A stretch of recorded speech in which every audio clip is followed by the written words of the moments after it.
मार्च 2026 में एक लैपटॉप खरीदना है 80,000, 90,000 या 1 लाख, ऐसा कुछ बजट है तो ये वीडियो देखकर आपको अच्छे लैपटॉप्स की लिस्ट पता चल जाएगी। Hello guys, I am Vishal from Techsonical. अब शुरू करते हैं।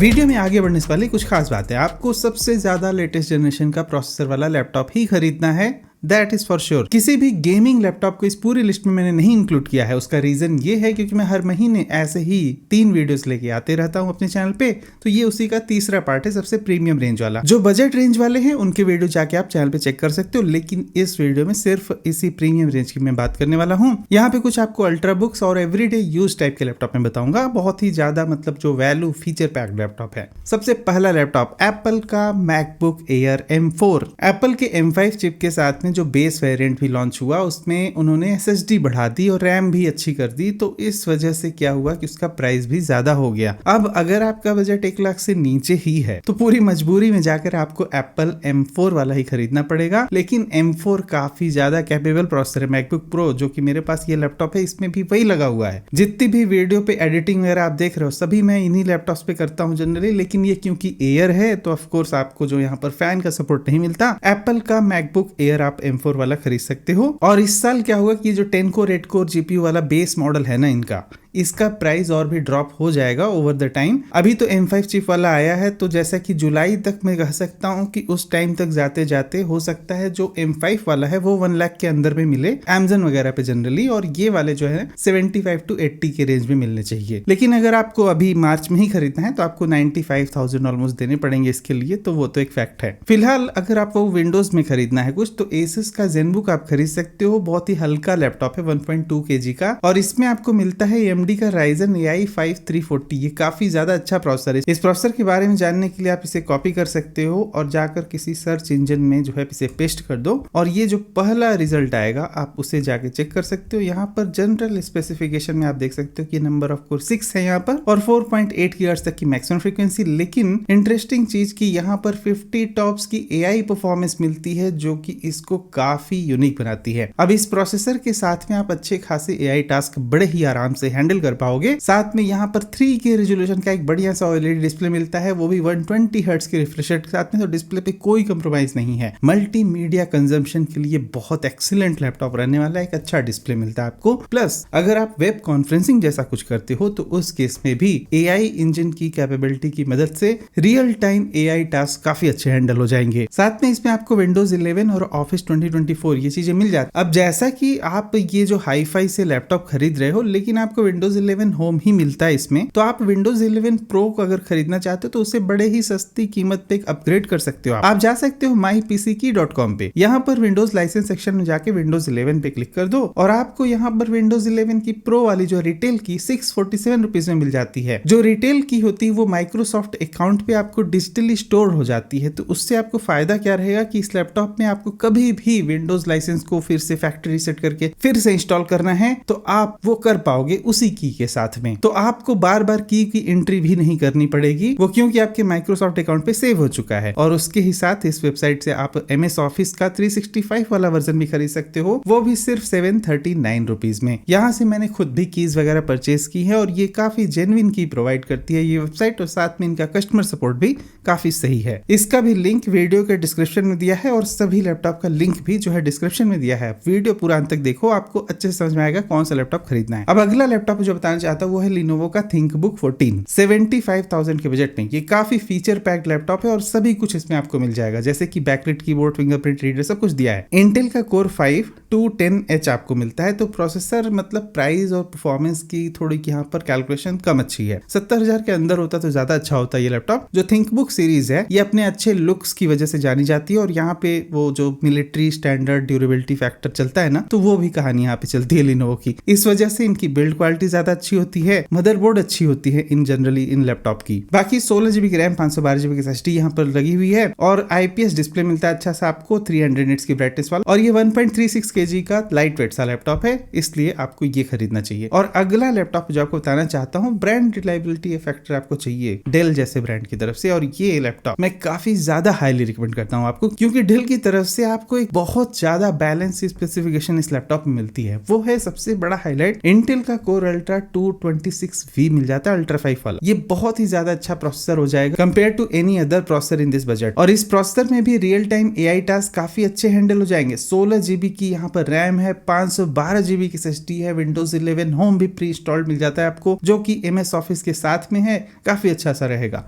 लेकिन एक जो प्रॉब्लम मुझे समझ में आती है वो है इसका हैवी सा वेट। 14 इंच के लैपटॉप 1.4 kg से नीचे रहे तो ज्यादा अच्छा रहता है, लेकिन ये है 1.55 kg का, जो कि काफी अच्छी बात है। डेल का एक हैवी सा लैपटॉप आपको जैसे कि बिल्ड क्वालिटी अच्छी लगेगी क्योंकि ये ज्यादा हैवी है। अच्छा, लेकिन जो ये है कि मैं एक ऑब्जर्वेशन बता रहा हूँ बस अपनी, और कोई बात नहीं है। यहाँ पर बाकी सारी चीजें आपको अच्छी मिल जाती हैं, इसलिए मैं डेल का ये लैपटॉप आपको हाईली रिकमेंड करना चाहूंगा। डेल के लैपटॉप में जो ये लुक भी आया, ये काफी ज्यादा सही लगता है, थोड़ा प्रीमियम से डिजाइन है, टच पैड वगैरह भी काफी बड़ा सा दिया गया है, तो ये इसलिए मुझे ये लैपटॉप जो डेल 14 प्लस वाले आए हैं काफी सही लग रहे हैं। अगला जो लैपटॉप है वो है डेल का इंस्पिरॉन 14 प्लस, लेकिन ये थोड़ा सा अलग है। ये जो है वो 226V के है। ये जो है अगर आपको तब खरीदना है जब आपको AI टास्क ज्यादा करने हो, क्योंकि जो 226 अल्ट्रा सीरीज के प्रोसेसर है ना, इसमें आपको AI टास्क हैंडल करने की एबिलिटी ज्यादा अच्छी मिलती है। लेकिन अगर आपको परफॉर्मेंस इन जनरल ज्यादा चाहिए, जैसे कि आपको कोडिंग करनी है ज्यादा, तो आपको ये वाला प्रोसेसर का लैपटॉप खरीदना चाहिए, डेल 14 प्लस का ही दूसरा वेरिएंट, जिसमें आपको Core 7 240H मिलता है इस प्राइस में 78,000 में। बाकी 16GB की रैम, 512GB की SSD, backlight keyboard, fingerprint reader, ये 14 प्लस के हर एक मॉडल में आपको मिल जाएगा, तो उसको मैं बार बार नहीं बोल रहा हूँ, लेकिन कोडिंग वगैरह करने के लिए ये लैपटॉप ज्यादा सही रहेगा। और आप ऐसे हो कि AI करते हुए कोडिंग करनी है, AI इस्तेमाल करके कोडिंग करनी है, तो आपको फिर 226V वाले पे जाना चाहिए। आपको एक जानकारी के लिए मैं कुछ और भी एक जनरल सी बात बताना चाहता हूँ, मैं हो सकता है इस पे अलग डेडिकेटेड वीडियो भी बना दूं। ये जो AI का पूरा चक्कर चल रहा है ना, जस्ट मतलब इतना ज्यादा वो मत करो। मैं खुद अपने पूरे वर्क में, अपने ऑफिस में हम लोग बहुत AI यूज कर रहे हैं, दैट्स ओके। लेकिन एक जो सबसे बड़ी सिस्टमेटिक प्रॉब्लम है AI की, आप सिर्फ उससे लिखवा नहीं सकते हो हर चीज। तो बात यह है कि हर एक चीज AI से नहीं हो जाएगी, ऐसा नहीं है। और अगर आप ऐसे हो कि आपको ऐसा लग रहा है कि वो AI सबकी जॉब खा जाएगा, देख रहा हूँ यूट्यूब पे, मतलब 2 दिन से यूट्यूब पे वीडियो देख रहा हूँ, सब लोग कह रहे हैं कि AI से सारी जॉब चल जाएगी। AI आर्किटेक्चर नहीं कर सकता है, तो हमेशा अब आज की डेट में अगर आप सॉफ्टवेयर इंजीनियरिंग जैसी कोई चीज कर रहे हो तो आर्किटेक्ट के डिजाइन पर्सपेक्टिव से सोचना चालू कर दो। बैठ के सिर्फ फ्रंट एंड और बैक एंड कोडिंग करने से सारा काम नहीं होता है। ऑफ कोर्स वैसे लोगों की जॉब जाएंगी, और लेकिन अगर आप आर्किटेक्ट लेवल पे चीजें जानते हो, एक सिंपल सी चीज मैं यह बताना चाहता था जस्ट जानकारी के लिए, क्योंकि मैं खुद ऐसी ही कंपनी में क्या करता हूं जो कि AI साइबर सिक्योरिटी करती है। तो फिलहाल हम लोग खुद AI बनाते हैं, बहुत सारी चीजें कर रहे हैं, दैट्स ओके। तो हम लोग अभी ह्यूमन ही है ना, तो हम लोग AI बना रहे हैं, दैट्स ऑल। लेकिन आपके अगर बेसिक्स ही नहीं क्लियर हैं तो AI यूज करके भी आप कुछ खास बहुत चीजें बड़ी अच्छी नहीं बना लोगे। ये एक सबसे बड़ी बात है, ये ध्यान में रखना। AI का रिस्पॉन्स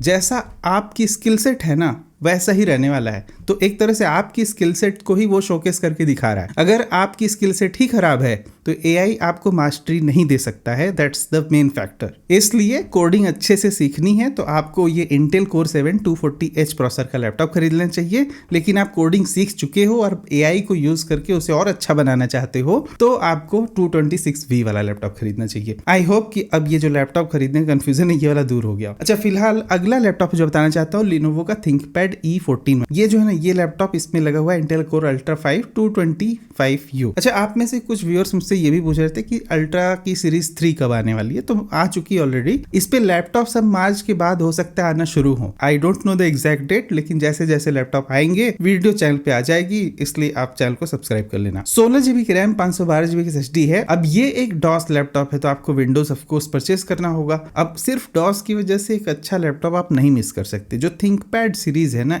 Lenovo की, ThinkPad का एक मेरे चैनल पे पुराना वीडियो भी है, आप जाके चेक कर लेना अगर हो तो। बात ये है कि वो बहुत ही पुराने प्रोसेसर का लैपटॉप था, I think i5 10th generation का। तो यहाँ जो है ना बात सारी अलग हो चुकी है। अब इसमें आपको इंटेल का Core Ultra 225U मिल रहा है, जो कि एडवांस अच्छा सा प्रोसेसर है, U सीरीज का प्रोसेसर है, पावर एफिशिएंट भी है, IPS डिस्प्ले है, हल्का सा लैपटॉप है, 300 निट्स की ब्राइटनेस है, और 92,000 ThinkPad के लिए मतलब जस्टिफाइड प्राइस तो नहीं कहूंगा, ओवर प्राइस है थोड़ा सा एक कन्वेंशनल लैपटॉप से। बात बस इतनी सी है कि इसकी बिल्ड क्वालिटी और मदरबोर्ड की क्वालिटी ये दोनों टॉप नॉच होती है जनरली ThinkPad सीरीज की, तो उतनी सी बात बात आपको ध्यान में रख के इसका आप प्राइस जज करना चाहिए। अब बाकी इस डॉस लैपटॉप में अगर आपको विंडोज चाहिए तो आप वही mypckey.com पे जाकर एक OEM की खरीद लेना, रिटेल की मत खरीदना उस केस में, क्योंकि रिटेल की से आप अपग्रेड करते हो, OEM की से आप विंडोज इंस्टॉल करते हो। ये तो सारी बात हो गई 14 इंच के लैपटॉप की, लेकिन अब बात करते हैं 15 इंच के लैपटॉप की। 15 इंच में जो सबसे पहला लैपटॉप मैं आपको रिकमेंड करना चाहता हूं वो है सैमसंग का गैलेक्सी बुक 5। बहुत ही ज्यादा शानदार मुझे लैपटॉप लगा ये। 74,000 के प्राइस ब्रैकेट में ये काफी ज्यादा सही है। जो प्रोसेसर आपको Lenovo ThinkPad के साथ में Ultra 5 225U वाला मिल रहा था 92 में, ये आपको सेम प्रोसेसर मिल जाता है सिर्फ 74,000 में अगर आप गैलेक्सी बुक 5 खरीदते हो। तो इतना सही मतलब प्राइस डिफरेंस भी है, आप उस हिसाब से सोच सकते हो कि ThinkPad लेना चाहिए कि नहीं। तब ये लैपटॉप ना, इसकी जो है डिजाइन भी काफी ज्यादा सही है, प्रीमियम से डिजाइन लेके सैमसंग आ जाता है इस लैपटॉप में, गैलेक्सी बुक वाले जो भी है। 16GB की रैम, 512GB की SSD, विंडोज 11 और MS ऑफिस भी दिया हुआ है यहाँ पर, और 1.5 kg का लाइट वेट सा लैपटॉप है। अब 15 इंच का होने के बावजूद भी ये काफी ज्यादा हल्का सा लैपटॉप है। तो इनफैक्ट अगर आपको 14 इंच भी खरीदना है, लेकिन आप बढ़ के इसे भी खरीद सकते हो क्योंकि इसमें प्रोसेसर काफी सही है और अपने पैसे भी बचा ले जाओगे थोड़े। और अगर आपको थोड़ा सा अच्छा परफॉर्मेंस चाहिए तो अगला लैपटॉप जो आपको रिकमेंड करना चाहता हूँ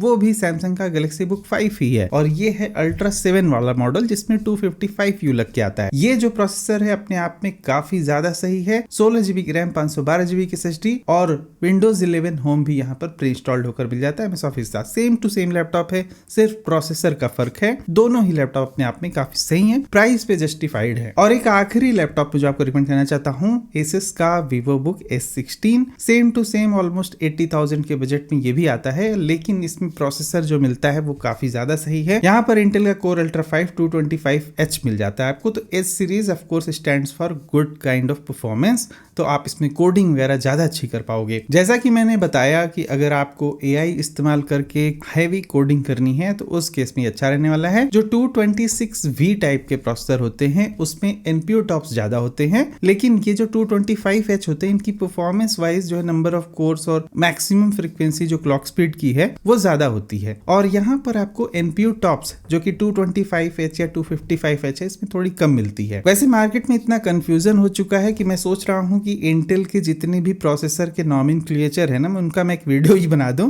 क्योंकि मैं बार बार इन चीजों को रिपीट अब नहीं करना चाहता अपने वीडियो में। तो मैं जल्द ही वो वीडियो लेके चैनल पे चला आऊंगा और इसलिए चैनल को सब्सक्राइब जरूर कर लेना। मिलते हैं अगले वीडियो में कुछ और टॉपिक के साथ, तब तक के लिए goodbye, thank you for watching, will see you again there.